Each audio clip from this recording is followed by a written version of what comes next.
This channel does not promote any violent, harmful, or illegal activities. All content provided by this channel is meant for an educational purpose only. Subhajit, আমরা দেখেছিলাম কৃষ্ণনগর সেক্টরে টুঙ্গি বর্ডারে সেখান থেকে চারটি bunker উদ্ধার হয়েছিল। চারটি বাংকার কে করলো, কবে করলো, কারা জড়িত আছে, এই প্রশ্নগুলো যখন উঠছে এখনো পর্যন্ত সবকটার উত্তর পাইনি আমরা। সেই মুহূর্তে আরো একটা বড় খবর, বাংকার উদ্ধারে 2 কিলোমিটারের মধ্যে 2 জন রোহিঙ্গা গ্রেপ্তার। বড় খবর, বাংকার উদ্ধারে 2 কিলোমিটারের মধ্যেই 2 জন রোহিঙ্গা গ্রেপ্তার। নদিয়ার কৃষ্ণগঞ্জের ভারত বাংলাদেশ সীমান্ত থেকে গ্রেপ্তার 2 Rohingya. UEM Jaipur is a perfect target for prospective students aspiring for good jobs, good education with future-ready skills. Mahadev রয়েছেন আমাদের সঙ্গে, আমাদের সহকর্মী। মহাদেব, এই রোহিঙ্গারা কি ঘাঁটি গেড়েছিল ওখানে, কি জানা যাচ্ছে? একদমই শুভজিৎ, যে প্রশ্নটা আমরা বারবার তুলছিলাম যে দেখো বাংকার রয়েছে, কিসের জন্য বাংকার তৈরি করা হয়েছে, সেখানে বাংকারের উপর আবার ঘর কেন, এবং সেখানে খাবারের জন্য কাগজের থালা, খেলার জন্য তা সময় কাটানোর জন্য তাস অথবা পাখা গরমের জন্য এবং আলোর ব্যবস্থা। তাহলে কি প্রশ্ন তুলছিলাম বাংলাদেশ থেকে অনুপ্রবেশকারীদের নিয়ে এসে এখানে আশ্রয় দেওয়া হতো, বা এখান থেকে বাংলাদেশে কেউ যাবে বা কোনো কিছু পাচার করবে বা কোনো কিছু নিয়ে আসার জন্য এই ঘরগুলো কি ব্যবহার করা হতো, আশ্রয় দেওয়া হতো? সেই প্রশ্নটাই কিন্তু আবারও সামনে চলে এলো প্রকাশ্যে। তার কারণ দেখো, আবার 2 কিলোমিটারের মধ্যে 2 জন রোহিঙ্গাকে গ্রেপ্তার করলো কৃষ্ণগঞ্জ থানা পুলিশ। যেটা সূত্রে জানা যায় যে এলাকার মানুষ গতকালকে তাদের ঘোরাঘুরি করতে দেখে, যেখান থেকে বাংকার 2টি বা 4টি বাংকার উদ্ধার হয়েছে, ঠিক তার থেকে 1.5 থেকে 2 কিলোমিটারের মধ্যেই এক গ্রামের মধ্যে তারা ঘোরাফেরা করছিল। সেই সময় এলাকার মানুষ তাদের দেখে সন্দেহ হয়, এবং সন্দেহ হওয়ার কারণে প্রাথমিকভাবে তাদের জিজ্ঞাসাবাদ করা হয়। তখনই জিজ্ঞাসাবাদ করে পুলিশকে ডেকে পুলিশের হাতে তুলে দেওয়া হয়, এবং জানা যায় তারা রোহিঙ্গা। তারা গত 1 বছর আগে তারা ভারতবর্ষে সীমান্ত পার করে প্রবেশ করেছিল ভারতবর্ষে, এবং ভারতবর্ষে প্রবেশ করার পর তারা কিন্তু হায়দ্রাবাদে গিয়ে বেশ কিছুদিন থেকে সেখানে কাজ করে তারা আবার এই যে পরিস্থিতি হয়েছে ভারতবর্ষের এবং বাংলাদেশ সীমান্তে যে নজরদারি বাড়ানো হয়েছে, এবং সেই সীমান্তে নজরদারি বাড়ানোর কারণে তারা ফিরে যাবার চেষ্টা করছিল, এবং একের পর এক যেভাবে অনুপ্রবেশকারীকে গ্রেপ্তার করছিল তাতেই কিন্তু ওরা আতঙ্কিত হয়ে পড়েছিল, এবং রোহিঙ্গাদের যে গ্রেপ্তার করা হচ্ছে তাতে কিন্তু আরও বেশি আতঙ্কিত হয়ে পড়ে তারা কিন্তু বাংলাদেশ পালাবার চেষ্টা করছিলেন, এবং সেই ছক তারা তৈরি করেছিলেন। সেই ছক তৈরি করে কিন্তু তারা পালাবার চেষ্টা করার আগে যেহেতু 26শে জানুয়ারি প্রজাতন্ত্র দিবস সেই ছকটা ব্যর্থ হয়ে যায়। মহাদেব সঙ্গে থেকে আমরা সেদিনকে প্রশ্ন তুলেছিলাম স্থানীয় বাসিন্দাদের, মহাদেব বারবার প্রশ্ন করেছিল শুভজিৎ যে আপনারা কি এখানে অচেনা কাউকে দেখেছেন, অচেনা কোনো গতিবিধি কারণ নজরে এসেছে? সেদিনকে অবশ্য তারা ক্যামেরার সামনে কোনো উত্তর দিতে চাননি। সুকান্ত মজুমদার তিনি কি বলেছেন রোহিঙ্গা গ্রেপ্তারের ঘটনায়, শুনুন। চোরাচালানকারীরা করে, এবং এক্ষেত্রে পুলিশের ভূমিকা অত্যন্ত দুঃখজনক। পুলিশ এই ক্ষেত্রে চোরাচালানকারীদের হেল্প করে স্বাভাবিকভাবে, সেই জন্য জানা যায় না। একটি কেন্দ্রীয় সংস্থা বা বিএসএফ বা এই ধরনের যে কোনো বডি তখনই ভালো কাজ করতে পারে, বা সেই সমস্ত রাজ্যে ভালো কাজ করে যেই সমস্ত রাজ্যে রাজ্য সরকার সেই বিএসএফের সাথে সহযোগিতা করে এবং একসাথে কাজ করে। দুটো ফোর্স একসাথে কাজ না করলে, পুলিশ এবং বিএসএফ একসাথে কাজ না করলে কোথাও বিএসএফ সফল হতে পারবে না। আবারও ছাত্র বিক্ষোভ। সাম্প্রতিক ছাত্র বিক্ষোভের পর বাংলাদেশের কি পরিস্থিতি হয়েছে, রাজনৈতিক কি প্রেক্ষাপট পরিবর্তন, তার নতুন করে আমার বলার অপেক্ষা রাখে না। কিন্তু এবার ছাত্র বিক্ষোভ ঢাকা বিশ্ববিদ্যালয়ের সহ উপাচার্য অধ্যাপক যার নাম মামুন আহমেদ, তার পদত্যাগ দাবি করছেন ছাত্ররা। দাবি না মানা হলে ঢাকা অচল করে দেওয়ার হুমকি দিচ্ছেন ছাত্রছাত্রীরা। বেঁধে দেওয়া হয়েছে সময়সীমা, 4 ঘন্টার মধ্যে যদি বাস্তবায়ন না হয় তাদের এই দাবি, তাহলে সেক্ষেত্রে তারা বড়সড় আন্দোলনের হুঁশিয়ারি দিচ্ছেন। পাশাপাশি যে পুলিশের হামলায় ছাত্রছাত্রীরা জখম হয়েছেন তাদের গ্রেফতার না করা হলে আন্দোলন আরও বাড়াবেন তারা, এমনটা এক প্রকার হুঁশিয়ারি তারা ইউনুস প্রশাসনকে দিয়ে রেখেছেন ইতিমধ্যে। আমার সহকর্মী সুমন কল্যাণ এই মুহূর্তে আমার সঙ্গে রয়েছেন। সুমন, আবারও ছাত্র আন্দোলন, সেখানে আমি আন্দোলনই বলছি কনসিয়াসলি, এখনো পর্যন্ত তাদের কি কি দাবি, সময়সীমা তারা বেঁধে দিয়েছেন, এখনো পর্যন্ত কি রিয়াকশনস পাওয়া গিয়েছে প্রশাসনের তরফ থেকে?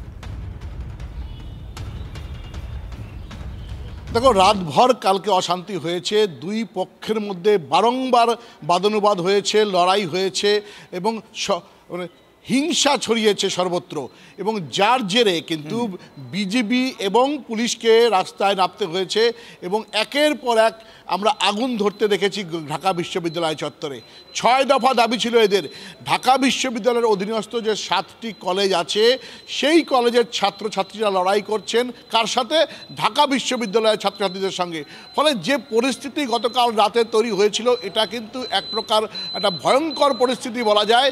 এবং আজকে সকালে যে বিষয়টি উঠে এসেছিল সেই বিষয়ের মধ্যে যখন তারা সাংবাদিক বৈঠক করেন সেই সাংবাদিক বৈঠকে তারা স্পষ্ট হুঁশিয়ারি দেয় 24 ঘন্টা নয়, 2 দিন নয়, 4 ঘন্টার মধ্যে তাদের যদি এই 6 দফা দাবি পূরণ করা না হয় তাহলে তারা গোটা ঢাকা চত্বর অচল করে দেবেন। এবং তাদের মধ্যে আরও একটা দাবি রয়েছে, গতকাল পুলিশের হামলায় জখম হয়েছে তাদের কয়েকজন ছাত্রছাত্রী, তাদের যেন গ্রেপ্তার করা হয় এবং তাদের গ্রেপ্তার করে উপযুক্ত শাস্তির ব্যবস্থা করা হয়। এভাবেই কিন্তু আজকে হুঁশিয়ারি দিয়েছেন। কিছুক্ষণ আগে সাংবাদিক বৈঠকটি হয়েছে ঢাকা বিশ্ববিদ্যালয়ের পাশেই যে কলেজ রয়েছে। একটা প্রশ্ন আছে, গত বছরের জুন জুলাই আগস্ট যে ছবি আমরা দেখেছিলাম, একদিকে ছিল আওয়ামী লীগের ছাত্র সংগঠন ছাত্রলীগ আর অন্যদিকে ছিল বৈষম্য বিরোধী ছাত্র আন্দোলনের নেতারা এবং তাদের একটা বিপুল জনসমর্থন। এখন তো ধরো আওয়ামী লীগও নেই, ছাত্রলীগও নেই, এখন কি তাহলে যারা সেদিনকে আন্দোলন করেছিল, বৈষম্য বিরোধী আন্দোলন করেছিল, সেই সংগঠনের মধ্যেই লেগে গেছে ঝামেলা? একেবারে দেখো, যারা আওয়ামী লীগ সরকারকে উৎখাতের জন্যে রাস্তায় নেমেছিল, প্রাণ দিয়েছে, রক্ত ঝরিয়েছিল, আজকে কিন্তু তারাই দ্বিধাবিভক্ত এবং কয়েকটি ভাগে বিভক্ত হয়ে গেছে।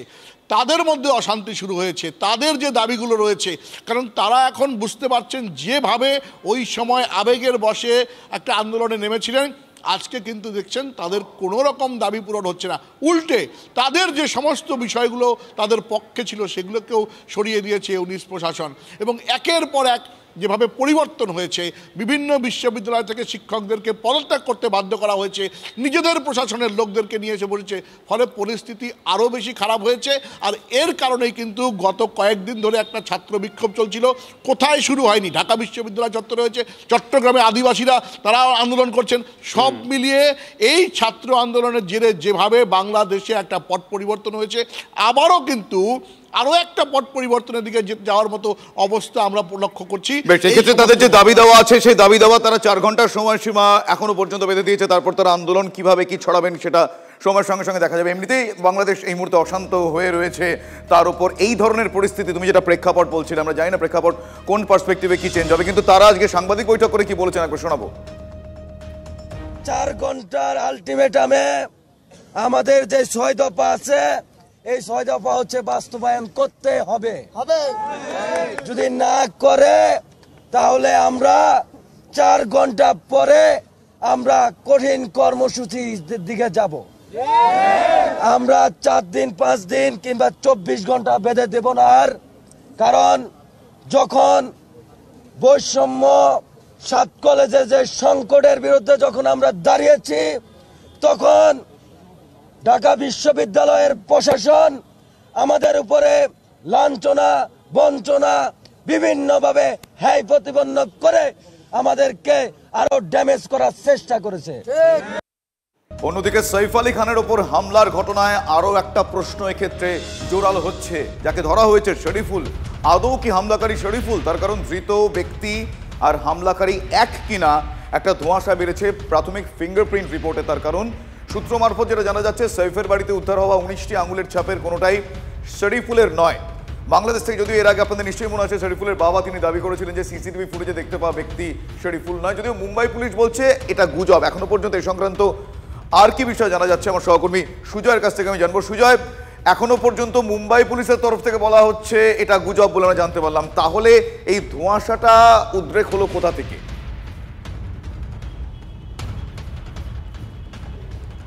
দেখো, এখনো পর্যন্ত যেটা মুম্বাই সিআইডি সূত্রে যেটা জানা যাচ্ছে যে এই যে ফিঙ্গারপ্রিন্ট, অর্থাৎ জাহাঙ্গীরের সঙ্গে যে ফিঙ্গারপ্রিন্ট, সেই ফিঙ্গারপ্রিন্ট মিসম্যাচের বিষয়টা, সেই বিষয়টা প্রয়োজন হলে, যদি আবার প্রয়োজন হয় আরও নিশ্চিত হওয়ার জন্য, আরও একবার তারা ফিঙ্গারপ্রিন্টের পরীক্ষা নিতে পারে বা ফিঙ্গারপ্রিন্টের নমুনা সংগ্রহ করে সেটা যাচাই করে দেখতে পারে।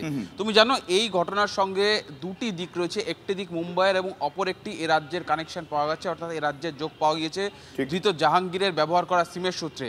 যে সিমের সূত্রে তদন্তে এই মুহূর্তে নদিয়া জেলায় রয়েছে মুম্বাই পুলিশের একটি টিম, এবং সেই মুম্বাই পুলিশ তারা নদিয়া জেলার বিভিন্ন জায়গায় যাচ্ছে এবং সিমের সূত্রে তদন্ত করছে। এবং সেই সূত্রে আমরা যেটা জানতে পারছি যে যেখান থেকে যে দোকান থেকে সিম কার্ড কিনেছিল বলে দাবি করেছিল এই জাহাঙ্গীর, সেখানে গিয়ে পৌঁছন মুম্বাই পুলিশের অফিসাররা। সেখানে গিয়ে দেখা যায় যে সেখানে কোনো আদৌ মোবাইলের দোকানই নেই, সেখানে একটি হার্ডওয়্যারসের দোকান। এবং যে মোবাইলের দোকানের কথা বলা হয়েছে সেই মোবাইল দোকানটি 4 বছর আগে বন্ধ হয়ে গিয়েছিল বলে স্থানীয় সূত্রে জানতে পেরেছে। তাহলে প্রশ্ন, 4 বছর আগে বন্ধ হয়ে যাওয়া দোকান, সেই দোকান থেকে সিম অ্যাক্টিভেশন কি করে 2024 হলো? কারণ মানে এই ক্ষেত্রে সিম সংক্রান্ত একটা ধোঁয়াশা রয়েছে, কিন্তু আমি খুব স্পেসিফিক্যালি জানতে চাইবো এই যে ফিঙ্গারপ্রিন্ট তার কিনা, এই বিষয়ে ধোঁয়াশাটা কেন উঠলো? আর দুই, যাকে দেখা যাচ্ছে ক্লোজ সার্কিট ক্যামেরায় সেই ব্যক্তি আদৌ শরীফুল কিনা, সেটা নিয়ে ধোঁয়াশা কেন উঠলো? দেখো, মুম্বাই পুলিশ দাবি করছে এটা গুজব, কিন্তু সব দিক থেকে তদন্তকারীদের একটা অংশ তারা মনে করছেন যে প্রয়োজন যদি হয় তাহলে ফিঙ্গারপ্রিন্টের স্যাম্পল তাহলে তারা আরেকবার সংগ্রহ করবেন। এবং যে সিসিটিভির কথা বলা হচ্ছে সেই সিসিটিভি ফুটেজেরও কিন্তু ফরেন্সিক পরীক্ষা করা হচ্ছে। সেই সিসিটিভি ফুটেজের ফরেন্সিক পরীক্ষা এই কারণেই করা হচ্ছে যে সিসিটিভি ফুটেজে দেখতে পাওয়া যে ব্যক্তি, সেই ব্যক্তিকেই গ্রেফতার করা হয়েছে কিনা বা সেই ব্যক্তি জাহাঙ্গীর কিনা সেটা নিশ্চিত হওয়ার জন্য। একেবারে এই ধোঁয়াশা কিভাবে কাটে, আর যে প্রশ্নগুলো উঠছে যে 19টা ফিঙ্গারপ্রিন্ট এবং তার সঙ্গে এই ব্যক্তি ধৃত যাকে দেখা যায় শরীফুল কিনা, সে প্রশ্নের উত্তর সময়ের কাছে রয়েছে, আমরা অবশ্যই সে বিষয়ে জানবো। আপাতত তোমার ধন্যবাদ সুশান্ত। বিজেপির রাজ্য সভাপতি পদে সুকান্তর পরিবর্তে শুভেন্দুকে আনতে জোর সওয়াল করেছেন তথাগত রায়। 2026-এর ভোটের আগে অন্তত অস্থায়ী সভাপতি করা হোক শুভেন্দু অধিকারীকে। একজনকে কেন্দ্রীয় প্রতিমন্ত্রী করে সভাপতির দায়িত্ব পালন করে যেতে বলা ঠিক নয়। এমন লোককে নিতে হবে যার জনসমর্থন আছে, যে দলের হয়ে লড়ছেন। আর কি বলেছেন তথাগত রায়, কেন বলেছেন, কিভাবে দেখছে রাজনৈতিক মহল? সৌরভ গুহ আমাদের সঙ্গে রয়েছেন, আমাদের সহকর্মী। সৌরভ,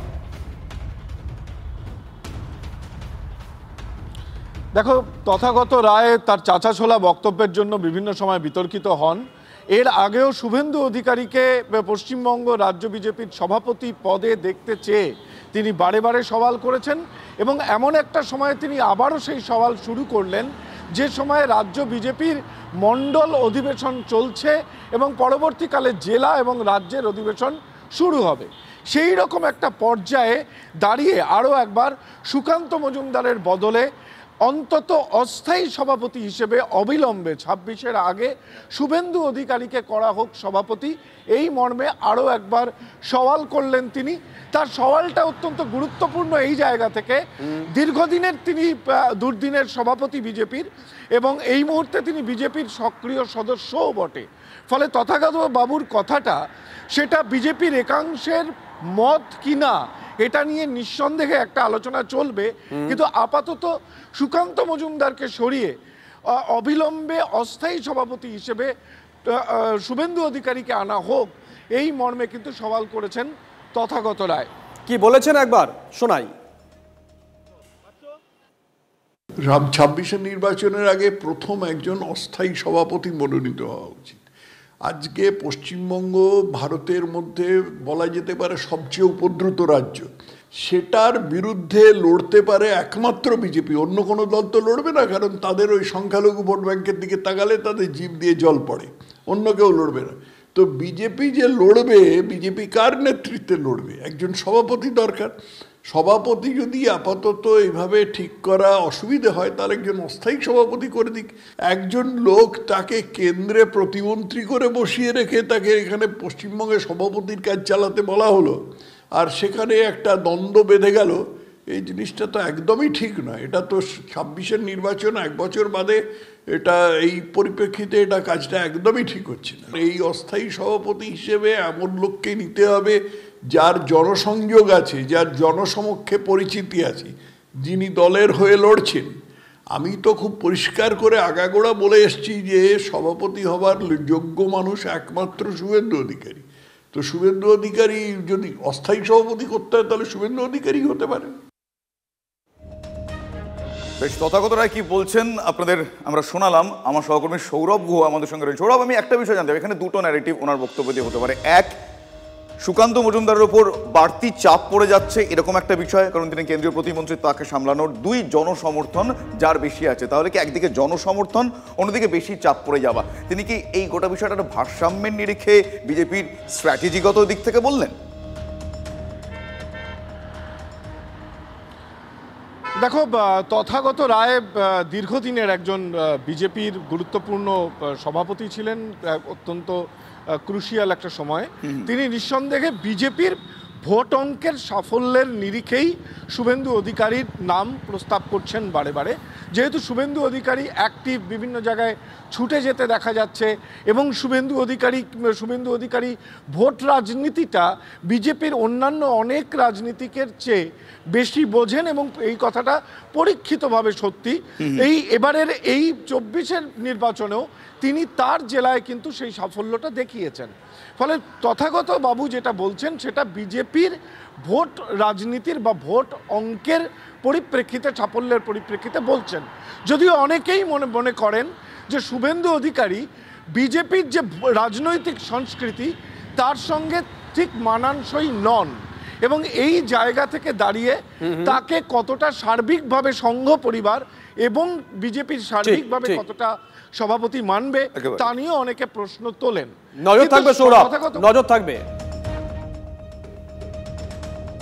অন্যদিকে সেবাশ্রয়, এই সেবাশ্রয়কে এবার সামনে রেখে সুশাসনের পাঠ। অভিষেক বন্দ্যোপাধ্যায়ের একটা তাৎপর্যপূর্ণ পোস্ট বললে হয়তো কম বলা হবে, তার কারণ তিনি কার দিকে ইঙ্গিত দিলেন এই পোস্ট করে, সে প্রশ্ন উঠছে, এবং তা নিয়ে খুব স্বাভাবিকভাবেই রাজনীতিতে চর্চা এবং তর্জা তুঙ্গে। এক্স হ্যান্ডেলে ডায়মন্ড হারবারের সাংসদ তিনি লিখেছেন, সেবাশ্রয়ের মাধ্যমে আমরা প্রমাণ করেছি প্রশাসন সহমর্মিতা ও দায়বদ্ধতার সঙ্গে পরিচালিত হলে আজীবন জীবন বদলে দিতে পারে। একই সঙ্গে অভিষেক এটাও লিখেছেন যে এটি কাঠামোগত অসাম্যের বিরুদ্ধে লড়াই, যা অনেক পরিবারকে তাদের স্বাস্থ্য এবং আর্থিক স্থিতির মধ্যে সঠিক পথ বেছে নিতে পারে। এই তাৎপর্যপূর্ণ পোস্ট এক্স হ্যান্ডেলে অভিষেক বন্দ্যোপাধ্যায় করেছেন। অন্যান্য রাজনৈতিক দলের ব্যক্তিত্বরা তারা কিভাবে দেখছেন, কি বলছেন সুকান্ত মজুমদার, একবার শোনাই আপনাদের। পশ্চিমবঙ্গে স্বাস্থ্য পরিষেবা ভয়ঙ্কর জায়গায় গেছে, এবং অভিষেক বন্দ্যোপাধ্যায় কোন উদ্দেশ্য থেকে বলছেন সেটা উনিই বলতে পারবেন, কিন্তু ওনার টার্গেটটা বোঝা যাচ্ছে যে পিসি হচ্ছে আসল টার্গেট। এবং এটা ঠিক, পশ্চিমবঙ্গের চিকিৎসা ব্যবস্থা বলতে কিছুই নেই। ম্যাক্সিমাম মানুষ ট্রেনে করে, যাদের সামর্থ্য আছে তারা ফ্লাইটে করে দক্ষিণ ভারতে যায়, অথবা প্রাইভেট সংস্থার কাছ থেকে চিকিৎসা নিতে বাধ্য হয়। সরকারি চিকিৎসা ব্যবস্থা যেটা সরকারের দেওয়ার কথা, সেখানে ওষুধ নেই, ডাক্তার নেই, নীল সাদা কিছু বিল্ডিং আছে, কিন্তু বিল্ডিং তো মানুষের চিকিৎসা করতে পারে না, মানুষকে সুস্থ করতে পারে না।